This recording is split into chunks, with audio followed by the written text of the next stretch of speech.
everyone, welcome back to the deep dive. Today we're really digging into something crucial: how power dynamics in education can dramatically affect lives, hmm especially when we're talking about families of children with disabilities and, the school system. Right. That feeling of being unheard or sidelined.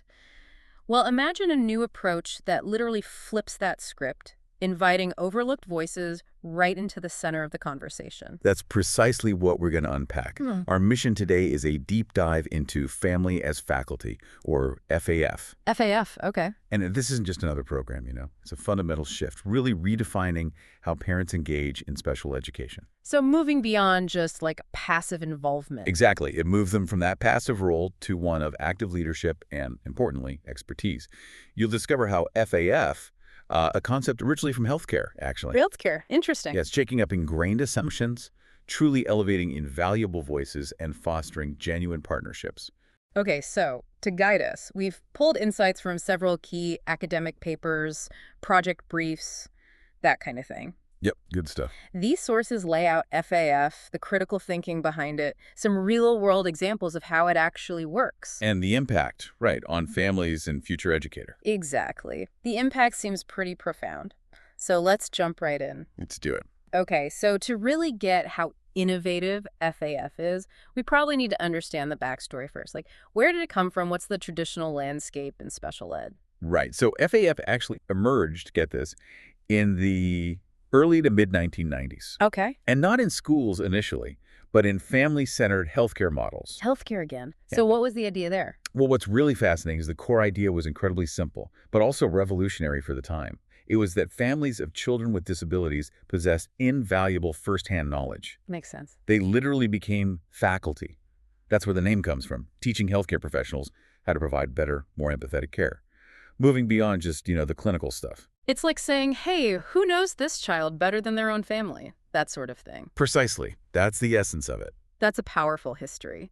But, okay, if the core idea was so straightforward in healthcare families as experts, why has it been maybe so complex to implement something similar in education? What's the usual situation, the status quo in special education? Yeah, it's a great question, and it really highlights the unique challenges within education. Yeah. I mean, legally, you've got the Individuals with Disabilities Education Act idea. Right, idea. And it actually gives parents significant rights. We're talking decision-making authority for eligibility, placement, instruction, services, the whole shebang. The law encourages collaboration, doesn't it? Work together. It does, explicitly. Parents and school personnel are meant to work together. But the reality often feels different for families. That's the disconnect. Despite those legal mandates, the reality for many families is often incredibly tough. Collaboration frequently feels complex, difficult. I've heard parents say they feel unheard or even excluded from IEP meetings. Absolutely. Or sometimes they find out key decisions were already discussed, before they even got there. Wow. So many arrive at these meetings with deep anxiety, often feeling defensive, maybe because of past negative experiences. And I imagine that's even harder for some families than others. Oh, definitely. Yeah. Here's where it gets even more stark. Yeah. These challenges are magnified for what the sources call multiply marginalized families. We're talking about parents of color, emerging multilingual families. They face systemic barriers, things like racial microaggressions, language barriers, cultural misunderstandings. And they get viewed through deficit perspectives. Exactly. Their race, ethnicity, immigration status, Yeah. sometimes seen as inherently problematic compared to dominant white Eurocentric value. It's really heartbreaking stuff. It really is. And this is complicated, too, by teacher demographics, right? The mismatch. A huge factor. You've got this stark contrast, Mm-hmm. an increasingly diverse student population, racially and linguistically. And then a teaching workforce that's still predominantly white, monolingual, English-speaking, middle class, often female. Which can lead to blind spots, even unintentionally. Right. Teachers might inadvertently overlook the unique ways families do support their children, ways that might not fit the school's typical mold, like, volunteering in the classroom or specific kinds of homework help. Okay, so if you're a parent, or honestly, anyone who's felt unheard in a big system, you can see why a new approach is so needed, something that tackles this challenge head on. And that's exactly where Family as Faculty FAF steps in. So how does it actually challenge that dynamic? How does it go beyond just, say, parent involvement nights? Well, FAF fundamentally redefines family engagement. It's not just about involving families in ways the school dictates. It's about intentionally repositioning them. Repositioning. Yes, as central stakeholders, acknowledging their educational sovereignty. Basically saying they are legitimate knowers and decision makers. Okay, so moving them from the edge to the center. Exactly. It's a deliberate move from the periphery right into the center. It's about consciously reallocating power to tackle those equity issues we talked about. It's not just being invited to the table. It's about being recognized as someone who helped build the table in the first place. That's a powerful distinction. And our sources mention FAF integrates ideas from critical pedagogy. Can you break that down a bit? What are co-investigation and co-education? Sure. So think of critical pedagogy as an approach to teaching that forces you to challenge assumptions, especially assumptions about power and who holds it. Okay. Within FAF, this leads to co-investigation. That's where families and teachers literally research together side by side, exploring issues. So they're partners in figuring things out. Right. And then there's co-education. This is where families become the actual instructors for future teachers. Families teaching the teachers. Yep. This whole approach deliberately targets those uneven power dynamics, aiming to help future special ed teachers, PSEs, the sources call them, critically reflect on their own power and privilege. That sounds like a really profound shift in mindset. So what are the core ideas, the pillars driving this FAF framework? The sources highlight 3 essential understandings, or EUS. The first one is families as experts, emphasizing that families have this vital background knowledge, expertise, unique ways of knowing, all from their lived experience with their child. Makes total sense. The second EU is examining positionality. Positionality. Yeah, basically guiding future teachers to understand their own identity, race, class, language, ability, and how that shapes their perceptions and interactions with families. So becoming aware of their own biases or perspectives. Exactly. It's about developing critical consciousness, like an awakening, the sources say, to their own agency to challenge unfair systems and biases. Okay, got it. And the third EU? Analyzing power relations. This is about actively shifting control. How so? Moving control from the university course instructor to the family co-educators. They actually co-design the curriculum, they lead the instruction. And it even includes moving the learning spaces off campus to what the sources call parents' turf. Parents' turf, like a community center. Yeah, or maybe even a family's home. Imagine the shift in power dynamics. When the learning happens somewhere, the families feel completely comfortable, empowered, and in control. That makes a huge difference, I bet. Okay, so enough theory. Let's talk about how this looks in practice. Right. Let's get concrete. There's a real-world model that's been running in a Midwest state's special ed teacher prep courses since 2016. Okay. And these projects involve strong partnerships with local parent-to-parent organizations who help recruit the families. And the stories coming out of these projects, they sound pretty powerful. Can you share one that really illustrates this? Absolutely. One particularly moving account involved a Nicaraguan parent advocate. She was a Spanish-speaking mother of a child with Down syndrome. Okay. And she served as both a co-investigator and a co-educator. So she was doing both roles. Yes. She helped brainstorm data collection tools like questionnaires. She developed teaching activities using real-life case examples from her own experience. And her input actually changed things. Immediately. Her feedback led to an instant change in the instructions for a workshop. It directly showed how that family expertise improved the program right there in real time. That's a fantastic example of immediate impact. We also read about an African-American mother of a young adult with autism. What was her story? What did that teach the future teachers? Yes. She shared her really raw experiences of discrimination in IEP meetings over the years. That must have been hard to share. Incredibly brave. She did a 2-hour presentation, used anecdotes, photos, and she really taught the pre-service teachers the profound importance of not judging a child just by their label. And did it land? Did the students get it? The sources say there was a visible shift in the students' thinking, a much deeper respect for the family's resilience and knowledge. It wasn't just information, it felt like a real re-education for them. Wow.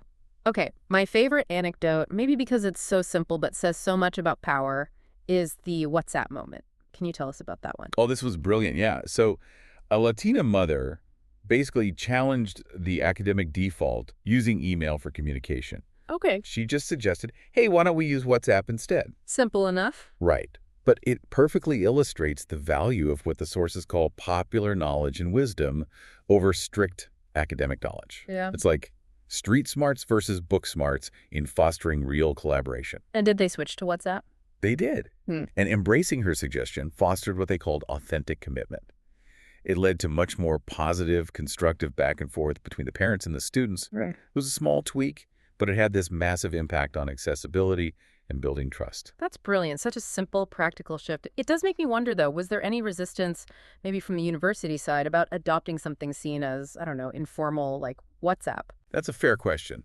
The sources don't detail specific pushback on that particular instance, but they do talk more broadly about these dialectical tensions that come up when you blend academic and community ways of doing things. We can circle back to that. Okay.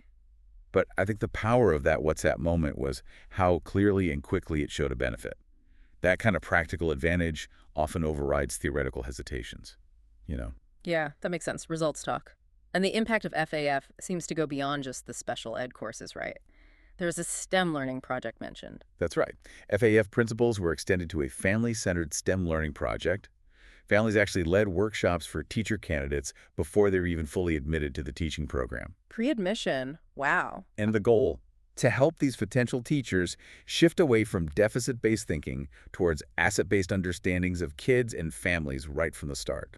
And the outcomes there, were they as positive? Really impressive, actually. Get this, 93% of the candidates said the experience helped them consider becoming a teacher. And 100%, all of the participating families felt the project created a safe space, fostered positive understandings of their children, and even opened up new educational opportunities for them. 100%. That's incredible. It also significantly boosted social networks. The teacher educators actively helped connect the pre-service teachers and families. It's just a real testament to what happens when you value that lived experience. Those outcomes are amazing. But even with successes like that STEM project, were there specific challenges in implementing FA that the sources highlighted? Yes, definitely. Even when it's working well, the sources are clear that these projects often bring up those dialectical tensions I mentioned. Right, the contradictions between different viewpoints. Exactly, like the perspectives of academic researchers versus community stakeholders. But the key insight is, when you engage with these tensions carefully and respectfully, they can actually lead to deeper understanding for everyone involved. Okay, so the tension isn't necessarily bad, it's an opportunity for growth. Potentially, yes. But it requires careful navigation. And what about the pre-service teachers themselves? Did they all just immediately embrace this shift? Not always. One of the key struggles highlighted is the internal battles some PSCs faced, even after direct interaction with these amazing families. Yeah. Some remain stuck in what the researchers called dispositional paralysis. Meaning they just couldn't change their minds. Pretty much. Mentally stuck. Unable to truly internalize that families could be the primary experts, they still clung to the old belief that the teacher is the one who really knows best. Wow. So even seeing it firsthand wasn't always enough to shift deeply ingrained beliefs. It's powerful, isn't it? It's likened to Paulo Freire's banking concept of education, where knowledge is just deposited into supposedly unknowing parents or students. Yeah. FEF tries to break that model entirely. And then there was that other issue, the trap of universalism. I found that really striking. What does that mean in this context? Yeah, that's a tricky one. So some students, the sources note, particularly white students in these studies, would try to dismiss systemic power imbalances by saying things like, oh, but everyone is the same, or we should just treat everyone equally. Which sounds good on the surface. But it ignores the reality. Exactly. It inadvertently ignores the very real lived impacts of racism and ableism on historically marginalized families. The sources suggest it can sometimes reveal a kind of moral superiority masked as good intentions, but ultimately it prevents a deeper grasp of systemic inequity. That's a really important nuance. Beyond individual mindsets, I guess there are practical structural barriers, too, like fitting this into a university semester. Oh, absolutely. You hit it. Integrating this kind of deep, community-engaged work into rigid university structures is tough. Like the 16-week semester problem. Exactly. Building deep, authentic relationships. That takes time. Way more time than a standard semester often allows. And how do you grade it? Right. There's the challenge of trying to grade authentic partnership. It can feel really counterproductive to building genuine connection and trust. How do you put a letter grade on relationship building? Yeah, that feels awkward.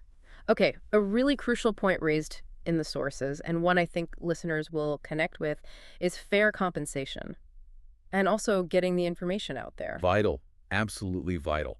The argument is clear. Families serving as faculty, sharing their deep expertise and time, they should be compensated as professionals. Not just as volunteers giving their time. Precisely. They are experts. They should be paid as experts. And then the knowledge that's created from these partnerships. The research findings. Yeah. They need to be shared widely through open access formats, non-traditional ways, so the families who contributed can actually access and benefit from it themselves. It makes total sense. If they're co-creators of the knowledge, they should have access to it and be recognized for it. Exactly. It's about reciprocity and respect. So as we kind of look towards the future of this, it feels like FAF isn't entirely new, but builds on a legacy, right? You mentioned Dr. Leonard Bucca earlier. Yes, absolutely. We can definitely connect this contemporary FAF work to pioneers like Dr. Baca. Way back in the 1970s, he was challenging problematic assumptions in bilingual special education. Like what kind of assumptions? Things like conflating language differences with actual disabilities. He argued for seeing things from a systemic view, not just an individual deficit view. So he was pushing for new assumptions, like seeing cultural and linguistic diversity as strengths. Exactly. Viewing cultural and linguistic repertoires as assets, not problems to be fixed. His models really emphasize stages of family involvement: acquaint, expand, maintain. And those were rooted in certain values. Yes, fundamental values like decency, sympatia, which is about smooth, pleasant social interactions, really understanding social cues, and familialism, meaning loyalty, reciprocity, solidarity within the family and community. It sounds like building respectful, community-centered relationships was key for him, too. Absolutely, laying that groundwork of respect and trust. And we see that empowerment playing out today in the FAF stories. The sources describe mothers of color actively naming their kids' assets, pushing back on misinterpretations. Yes, really powerful examples, like Lizette, whose daughter had autism. The teacher would tie the daughter's shoes for her. Okay. Lizette told the pre-service teachers she saw her daughter as playing the teacher. Wow. She felt her daughter's potential was being stifled because of low expectations, probably linked to her intersecting identities. It's such a powerful reframing by the mother. Wow, turning perceived helplessness into a sign of untapped potential due to low expectations. That's no. Right. And another one, Janice, whose son had Asperger's syndrome. He would twirl string in his hands during math class. A common self-regulating behavior for some on the spectrum. Exactly. But school staff initially interpreted it as a sign of instability or disruption at home. Oh, wow, that's a huge misread. Huge. And Janice had to firmly reframe that behavior for the PSEs, showing them how easily educators can misinterpret things when they operate from a deficit lens, instead of understanding the child's actual needs or diagnosis. These stories just highlight the incredible expertise parents bring. The transformative impact seems undeniable. It really is. FAF has empowered parents, helping them shift how they see themselves, not as victims of a system, but as social activators within it. And for the future teachers, the PSS. It's pushed them, sometimes uncomfortably, to unearth and address their own biases, leading to what the sources call a humbling realization. Humbling. Yeah, realizing how much more they need to learn, and maybe more importantly, how deeply they need to listen. It's not just about learning facts or techniques, then. No, it's about a fundamental shift in perspective, in power, and ultimately in practice. So wrapping this up, this deep dive into family as faculty, it really shows it's way more than just another program. It feels like a fundamental shift in how we approach education. Definitely. It's about recognizing families not just as, people who receive services, but as invaluable, compensated experts, active partners. And consciously repositioning power, that seems key. Moving it to create truly equitable, truly collaborative partnerships. Exactly. And this understanding, it's vital for you listening, whether you're thinking about becoming an educator or you're a parent navigating the system right now. Or even just someone who cares about education being fair and just. Right. It touches on fundamental issues of equity and voice. So here's a final thought to leave you with. Imagine, just for a moment, a world where every educational system truly embraced this profound idea that families aren't merely participants, but are active co-designers and essential co-educators in their children's learning journey. What new possibilities could open up if we consistently valued that popular knowledge, that lived wisdom, right alongside traditional academic expertise? Not as an afterthought or a concession. No, but as a foundational pillar of learning itself. What could that look like?